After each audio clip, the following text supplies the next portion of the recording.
Balete Drive. Sa wakas, nakapamasyal din tayo sa Mall of Asia. Ang ganda at ang laki, no? Oo nga. Teka, paano ka nakahiram ng sasakyan? May nagpaayos nitong kotse. Sabi ko kaya ko ayusin to.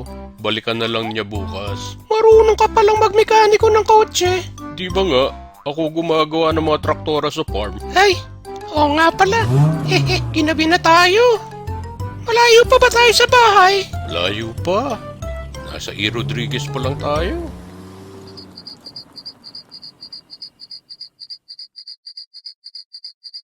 Tol, may babae. Mukhang walang masakyan. Isakay na natin. Delikado na ngayon sa kalye. 10 oras na ng gabi. Sige. Miss, ihatid na po namin kayo. Delikado na ngayon mag-abang na sasakyan. Miss, saan po kayo?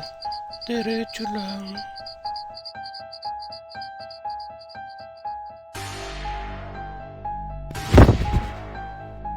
Tol, yung babae nawawala. Huh? Andiyan naman ah. Oo nga. Pero parang may dugo ang mukha niya. Tol, wala na naman yung babae.